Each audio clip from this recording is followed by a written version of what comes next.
Yo. Okay. Got some good stuff, and so I stop saying and smacking my lips. Some water this time. Stay hydrated. So I got parts in for the power supplies. I'm not going to show all of them tonight. I need to start doing these earlier. I'm going to show some of the interesting ones. So these are N-channel 11 amp PFC FET. So why I'm showing you these specifically is the tab. You're seeing that right. The tab is epoxy. There is no tab. And so that's interesting because I also got the 10 amp version in the same family, and it has metal on it like you'd expect.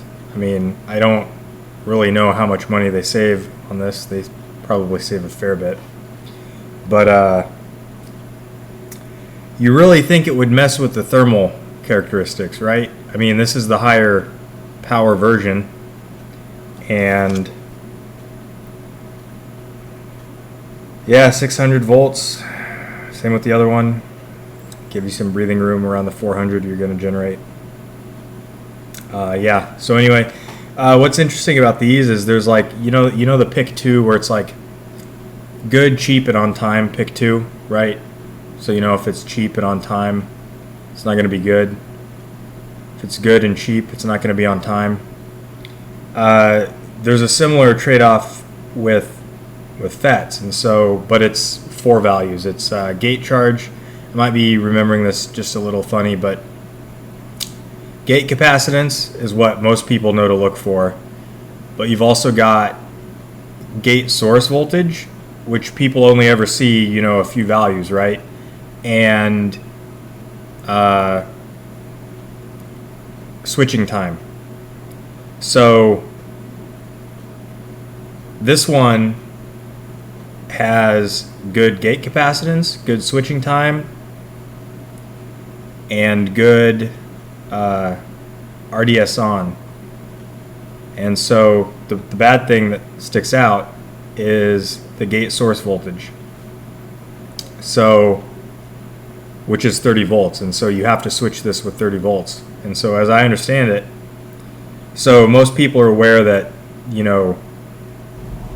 well, okay, so most people aren't. Most people don't know anything about electronics. So in FETs, the gate source voltage is the gate source voltage. So you have to put the FET at the very bottom of your circuit, so like ground. And the reason for that is if you have your load beneath the FET, the voltage that is on source is like 12 volts. So you have to apply an additional gate source voltage on top of that 12 volts.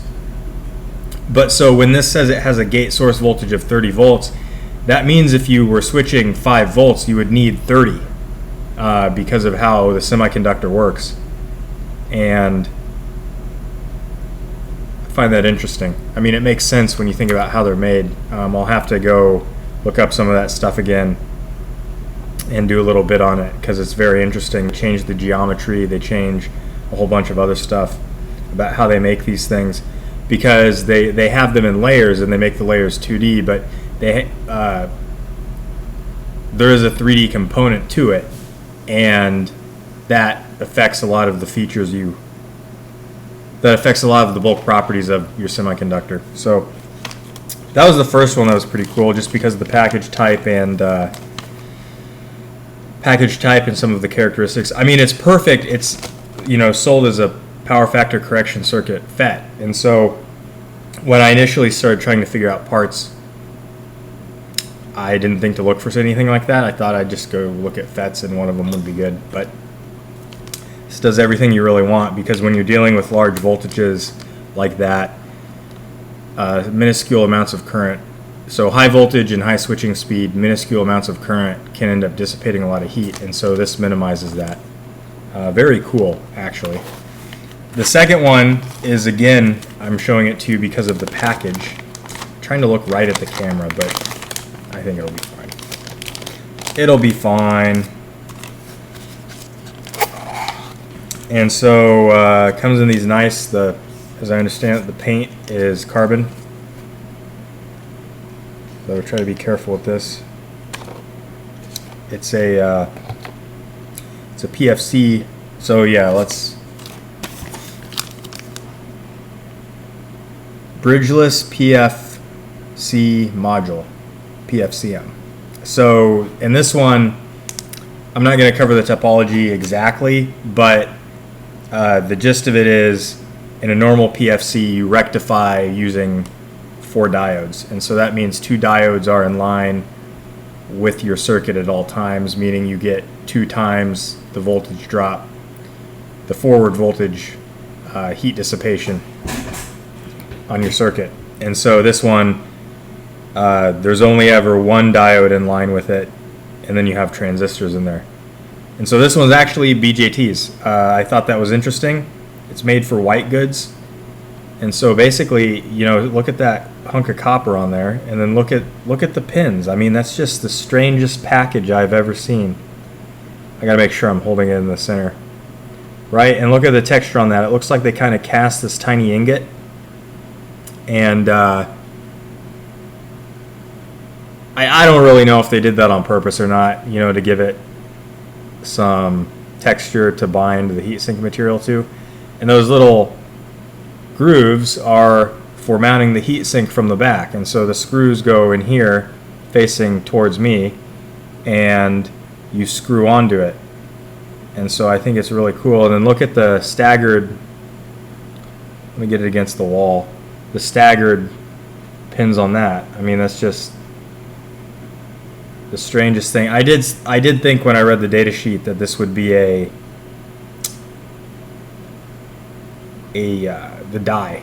Actually, I thought it'd be the die, because that way you would probably get the lowest junction to ambient. But they bound it to this, and then the data sheet has a whole section on thermal dissipation. So it's pretty cool. One of the things to realize, though, is that if you were using this in the environment, if you've never looked at the circuit boards in an AC unit, especially if they're the outside ones, it's really lame. They have this like piece of bent angle aluminum that just gets like bolted to the case, and so, you know, you touch the case, the whole case is like 100F or higher, and that's just the coolest thing. And some of this is for voltage isolation. That's why they do this stepping like that. But they've got another module like this that is got 6 BJTs in it for doing brushless motor switching. So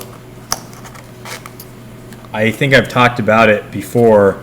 A lot of motors are, if they run offline, or the ones in cars, they actually run at 400 to 600 volts, and so this ends up being really convenient because you PFC to that, and then you can take that and drive the motor directly. And so that's what these are for. There's a matching set. There's the PFC stage, and then there's the motor driving stage.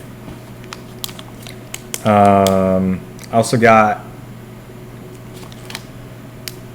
magnetic cores. I don't want to take those out again. Those are in a complicated little foam thing. We'll show those later. And then the capacitors, that was fine. Again, they sell those as PFC stage capacitors. I don't know if it's actually, the margins are so thin I can't see it's actually jipping you for it. All of the component values lined up. And the red, they were like the only red ones I found, and I saw those in some teardown videos, so that's kind of interesting. Yeah, so that's it for this. I'll be recording another. I need to do this earlier. I'll be recording another one, and I need to do this earlier. So we'll see. I still can't get over the fact that epoxy. I mean, just this, how weird this one is, and then this one's epoxy tabs. I almost feel lied to. I'm not going to return it, but what the hell?